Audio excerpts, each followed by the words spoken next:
Welcome to the latest episode of Double Feature. I'm your host, Pedro, and in this episode, I'll be talking about the time two of Hollywood's greatest directors showed their softer side and talked about the purest of all human emotions love.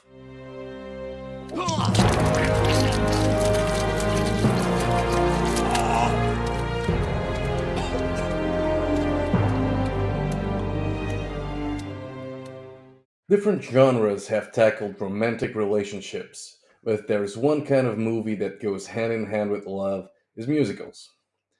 There was a recent, if short lived, musical revival with the likes of Les Mis and La La Land becoming critical and commercial successes.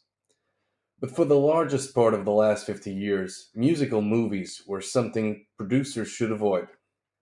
Rapid changes in music tastes, the lacking appeal for the less than real scenarios, the rise of more exciting and visually appealing titles, and the decision to include talentless slobs in comedic musical sequences have sustained a reality in which the genre's success is the exception, not the rule.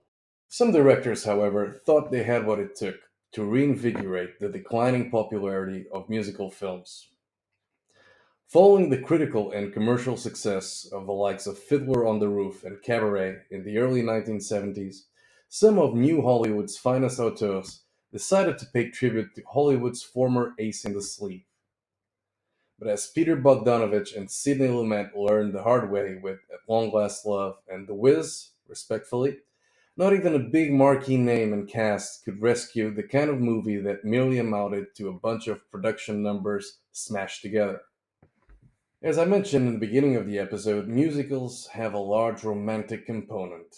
And when you think about movies dealing with the trials and tribulations of love and romance, two names immediately come to mind: Martin Scorsese and Francis Ford Coppola.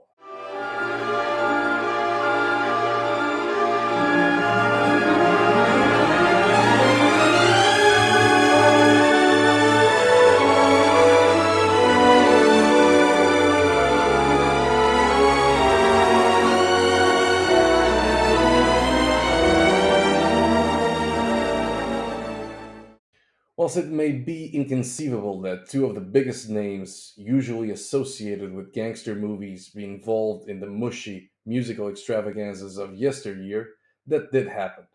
And as expected, the immediate results weren't great. So let's take a look at two musicals helmed by these masters. Two titles made by directors who had just struck big hits, two movies that have a romantic overtone but also offer a certain level of realism and grittiness. Two entries that explore love as a trade off between personal freedom and commitment. And also, two pictures that sadly don't feature the biggest matinee idol of all time and People's Magazine sexiest man of the millennium, Steve Guttenberg.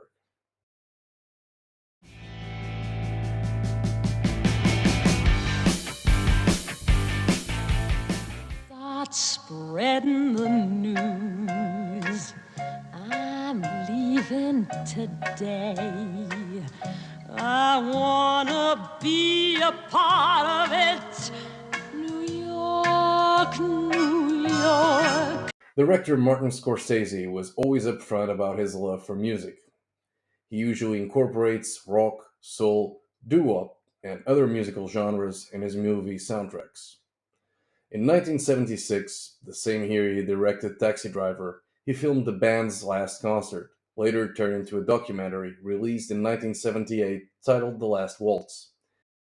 He then embarked on a new project that addressed his interest in exploring the music and culture scene of 1940s New York City, titled New York, New York.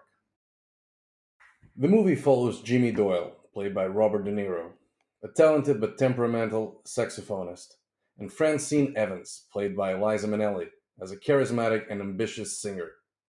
The two meet at a VJ Day celebration at the end of World War II and immediately hit it off. They begin to perform together and soon fall in love. However, their relationship is complicated by Jimmy's jealousy and controlling behavior, which leads to frequent arguments and tension between them. As Jimmy's music career takes off, he becomes increasingly focused on his own success, and begins to neglect Francine. She decides to pursue a solo career, which leads to further conflict between them. There are several reasons why audiences didn't take kindly to New York, New York when it was first released. There's the obvious one around the movie's runtime of almost 3 hours. Then there's a genre mix and match, which may have confused some audiences who were expecting a straightforward musical or drama. Finally, critics and audiences felt that the film lacked focus and coherence, with too much emphasis on romantic subplot at the expense of the music and historical backdrop. Scorsese went with an ambitious approach of directing a musical that worked as a triple threat. New York, New York is a tribute, a parody, and a critique of the lavish productions MGM was known for during the 1940s. When the movie was re released in 1981, a 12-minute sequence featuring the number Happy Endings was restored, something that certainly helps to cement Scorsese's original sardonic angle he had in mind when he took on the project. Now, I won't claim New York, New York is a perfect movie, but it's certainly one that should be seen. Despite the caliber of the two leads, both Academy Award winners, there's no real chemistry between De Niro and Minnelli, something that both hurts and helps the movie, considering the troubled, hot, and cold relationship between their characters. New York, New York, and Scorsese's previous movie, Taxi Driver, address similar themes. The two films feature characters who are struggling to find their place in society and who often turn to unhealthy coping mechanisms to deal with their emotional pain. In terms of message, both films highlight the themes of loneliness, alienation, and isolation in modern urban life. I find that in a way, New York, New York is harsher than Taxi Driver.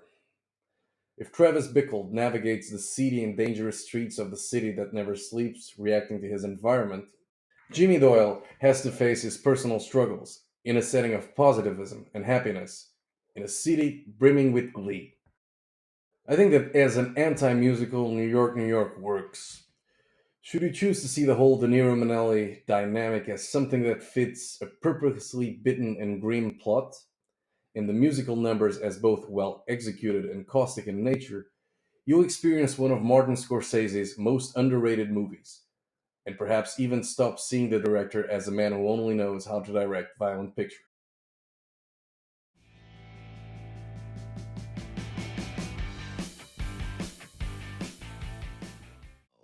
Academy Award winner Francis Ford Coppola and Zoetrope Studios take a very special look at love.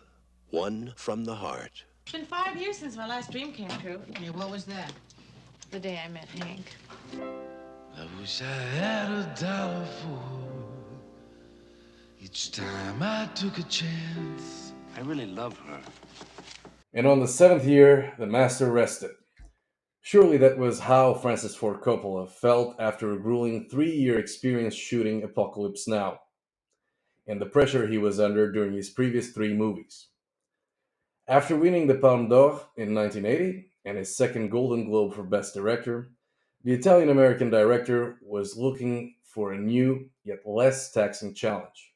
He had always been interested in musicals and sought a project that would allow him the opportunity to explore the genre in a unique way. In 1973, before the release of The Godfather Part 2, he had envisioned a biopic around the life of automotive entrepreneur Preston Tucker, starring either Jack Nicholson or Marlon Brando. He considered exploring Tucker's life as a dark kind of musical.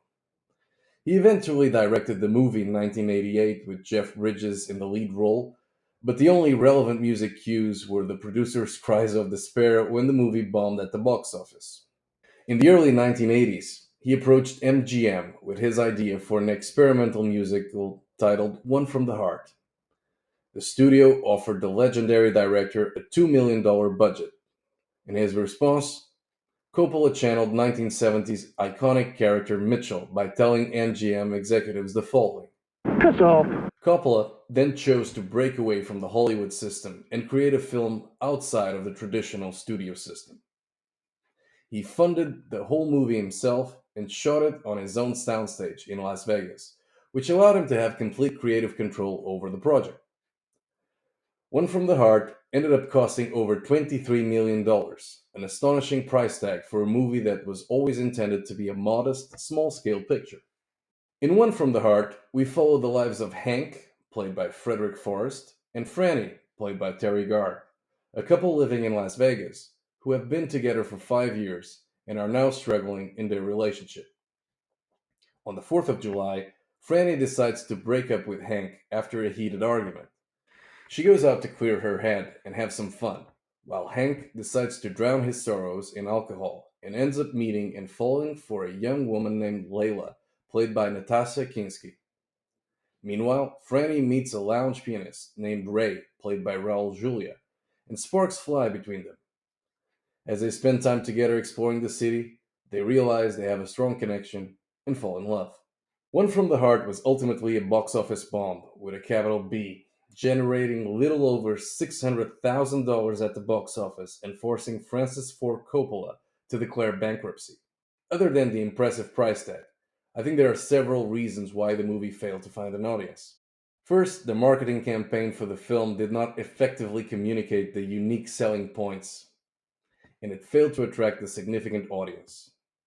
Second, much like New York, New York, the film featured an unconventional narrative structure and musical interludes that may have alienated some viewers who were expecting a more conventional romantic drama. And most importantly, since Coppola's last movie, audiences' tastes had changed and movies were once again seen as an escapism vehicle. Audiences in the early 1980s didn't care much for deep introspections and gritty characters experiencing life crisis. They wanted friendly ETs trying to go home, underdogs turned champions succeeding in life, and character studies that were rooted in comedy.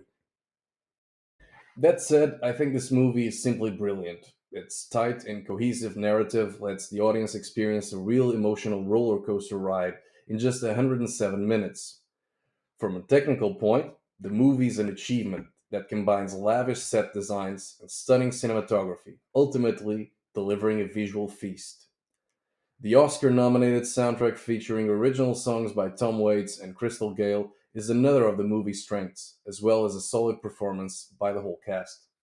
Much like Scorsese, Coppola went all out on artificial sets and fabricated realities in an attempt to revamp a lost genre. All scenes were shot on sets, built in sound stages, including a replica of Las Vegas McCarran's International Airport, complete with a jetway and airliner. The film also used state of the art camera and editing technology, an innovation at the time, including the usage of video editing and live editing of the soundtrack during the filming. Francis Ford Coppola managed to produce a visually exceptional entry and incorporate a truly unique sound that combined jazz, blues, and country music, elevating a story about mundane yet relatable life events to a unique experience. And if the technical side fails to impress you, you are left with an extremely gripping story. One from the Heart is a bittersweet exploration of the ups and downs in love and relationships, and a study of the power of forgiveness and second chances. So there you have it. Two recommendations that showcase innovative approaches to filmmaking and that broaden the boundaries of the musical genre. Both movies were initially met with mixed reviews and box office disappointment, but have since gained a cult following and a critical acclaim for their bold, artistic choices and unique visions. They stand as a testament to the power of filmmakers who are unafraid to challenge conventions and push the limits of cinema. Once again, I'm Pedro from Vinyl and Celluloid here on Double Feature. Thanks for watching, and if you are interested in finding out my thoughts on other movies, follow me on the link on the description and take a look at my letterbox page where you can read my reviews on over 200 titles. Until next time, keep the reels rolling.